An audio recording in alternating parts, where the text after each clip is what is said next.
রাজধানীতে আজও একই চিত্র। জ্বালানি তেলের জন্য ফিলিং স্টেশনে দীর্ঘ লাইন।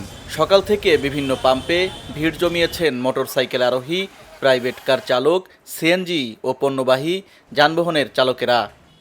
বসুন্ধরা, উত্তরা, বনশ্রী, কুড়িল ও বাড্ডা সহ রাজধানীর বিভিন্ন স্থানে অভিজাত ও অত্যাধুনিক মানের ফ্ল্যাট কেনার এক নির্ভরযোগ্য প্রতিষ্ঠান প্লেজেন্ট প্রপার্টিজ লিমিটেড। কোথাও পাম্প খোলা কিন্তু সরবরাহ সীমিত, কোথাও আবার মজুদ শেষ হয়ে যাওয়ায় বন্ধ রয়েছে বিক্রি। ফলে এক পাম্পে তেল না পেয়ে আরেক পাম্পে ছুটছেন চালকরা, তবু মিলছে না স্বস্তি। আমি ভাই এখানে আছি 2.5 ঘন্টা প্লাস, আর অনেকে আছে সকাল 6টা থেকে আসছে। আর ভোগান্তি বলতে ভাই আমি অনেক কষ্ট করে এই পাম্প পর্যন্ত আসছি, কারণ গাড়িতে আমার একদমই তেল নাই।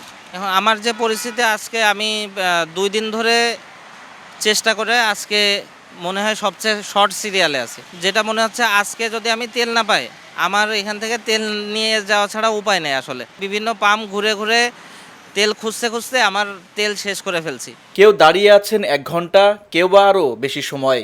অভিযোগ, তেল পাওয়ার নিশ্চয়তা না থাকায় শুধু সময়ই নয়, বাড়ছে অতিরিক্ত দুর্ভোগও। বিশেষ করে জরুরি কাজে বের হওয়া মানুষ আর পেশাদার চালকদের ভোগান্তি সবচেয়ে বেশি।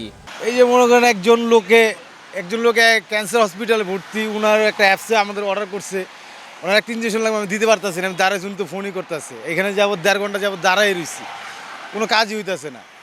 খুব বিঘ্নতার ভিতরে আছি। যে তেল আছে এগুলোতে কাজ করা যাইব না, কোনো সময় বন্ধ হয়ে যেতে পারে, তাহলে এগুলো ধাক্কানো লাগবে।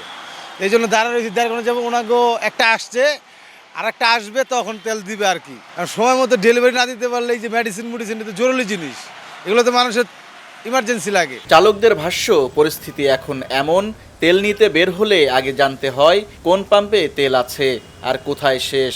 অনিশ্চয়তার এই চাপে স্বাভাবিক চলাচলও ব্যাহত হচ্ছে, কমে যাচ্ছে কর্মঘণ্টা, ক্ষতিগ্রস্ত হচ্ছে আয়। এখন আমরা যে রাইড শেয়ার করি, আমি রাইড শেয়ার করি, আমার মতো হাজারো লাখো লোক আছে রাইড শেয়ার করে। তো আমরা যদি এইভাবে 2-4-5 ঘন্টা লাইনে দাঁড়িয়ে থাকি পাম্পের জন্য, পাম্পের তেলের জন্য, তাহলে আমরা বাকি সময় কাজ করবো কখন? কী রে ভাই, সংসার কীভাবে চালাবো, আমি কীভাবে চলবো? আমার কিস্তি আছে, আমি কিস্তি কীভাবে চালাবো? এক পাম্পে ঘুরতে 2 লিটার তেল ছিল, ওটাও শেষ। এখন মনে করেন খালি ট্যাঙ্কি প্রায়। যে কটা খোলা আছে সে কটার উপর চাপ পড়তেছে। কারণ কেন তারা বন্ধ রাখছে সেটা তো ভাই বলতে পারি না। সরকার বলতেছে যে তেল আছে পর্যাপ্ত, কিন্তু পাম্পে এসে দেখি যে পাম্পই বন্ধ, তেল দিচ্ছে না, বলে তেল শেষ।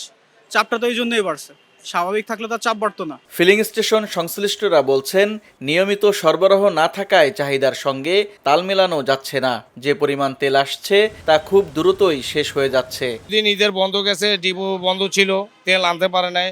এদের আবার তেল নিয়ে আসলে আবার ওনাদেরটা চালু হয়ে যাবে। ঈদের ছুটির সময় সড়কে চাপ তুলনামূলক কম থাকলেও জ্বালানি সরবরাহ স্বাভাবিক না হওয়ায় তৈরি হয়েছে নতুন সংকট। ভোক্তাদের আশঙ্কা, ছুটি শেষে পুরোপুরি কর্মচাঞ্চল্য ফিরলে এই চাপ আরও বাড়তে পারে। তাই দ্রুত সরবরাহ স্বাভাবিক করে বাজারে স্থিতি ফেরানোর দাবি চালক ও সাধারণ ভোক্তাদের। তা না হলে জ্বালানি নিতে লাইনে দাঁড়ানোই হয়ে উঠতে পারে নগরবাসীর নতুন দুর্ভোগ। মুজাহিদুল ইসলাম, ভিওডি বাংলা, ঢাকা।